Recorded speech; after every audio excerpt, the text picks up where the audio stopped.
Welcome to SpookCentral, where shadows twist into stories that haunt the mind long after the tale ends. Tonight, we step into the suffocating confines of an interrogation room, where the suspect isn't the only mystery in play. Prepare yourself for the interrogation, where answers might be worse than silence. Buckle in. The truth waits for no one. The Interrogation.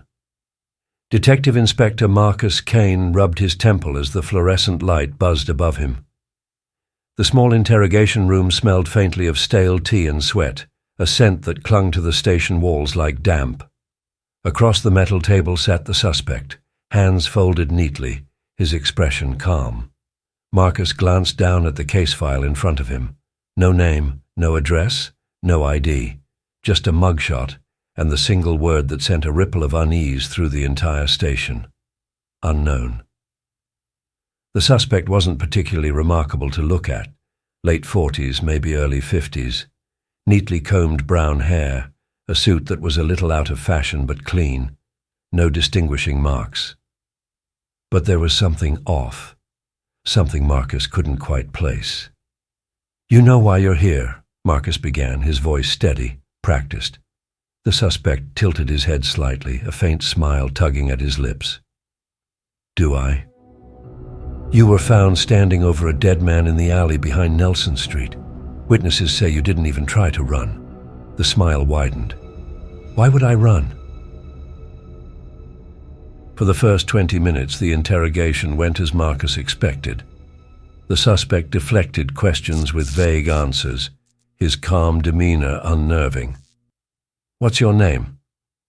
"A name is just a label, isn't it? You can call me whatever you like." "Where do you live?" "Here and there." "I don't get attached to places." "Why were you in that alley?" "Why does anyone go anywhere?" Marcus leaned back in his chair, studying him. There was no trace of fear in his eyes, no tension in his posture. Most suspects, even hardened criminals, broke under the weight of silence. But this one looked like he was waiting for something. "All right," Marcus said finally. "Let's try this another way. Who was the man in the alley?" For the first time, the suspect hesitated. The faint smile faded, replaced by something else, something close to pity. "He was just a man," he said softly. "A man who had lived as long as he was meant to." Marcus frowned. "That's not an answer." The suspect leaned forward, his eyes locking onto Marcus's with startling intensity. "It's the only answer that matters." Marcus felt a chill crawl up his spine, but forced himself to hold his gaze. "You're saying you didn't kill him?" "I didn't need to." "What does that mean?" The suspect leaned back again, folding his hands neatly on the table. "It means he was already dead, Detective. Long before I got there, I was just present." Marcus tapped his pen against the table, trying to ignore the growing unease gnawing at the edges of his mind. "All right, let's try a different approach. Where were you before Nelson Street?" The suspect's smile returned, faint but sharper now. "Do you mean today, or do you mean before?" The way he said the word before sent a shiver through Marcus. "Both," he said, his voice quieter than he intended. The suspect sighed, as though indulging a child's curiosity. "This morning, I had tea at a small cafe near Borough Market. I read the paper. It's good to stay informed, don't you think?" Marcus nodded slowly. "And before?" The suspect's smile widened. "Before Borough Market, I was in Whitechapel. Before that, I spent time along the riverbank when it was still marshland. And before that, I walked the forests that grew where this city now stands."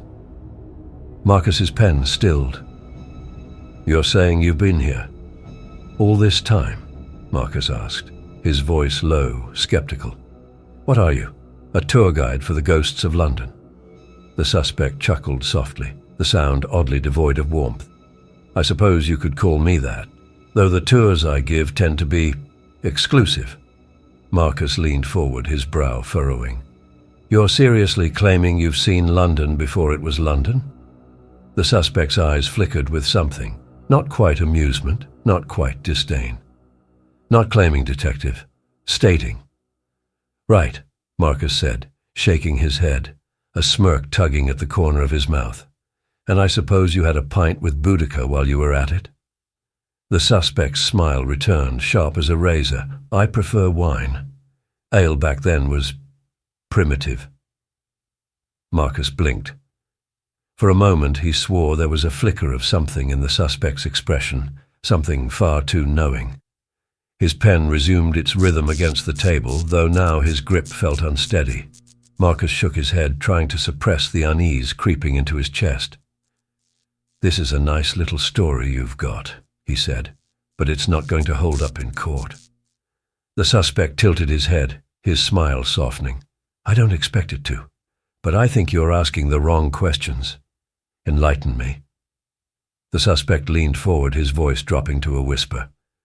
"Why are you so certain I'm the one who needs to explain myself?" The lights flickered just for a moment. Marcus blinked, his stomach twisting.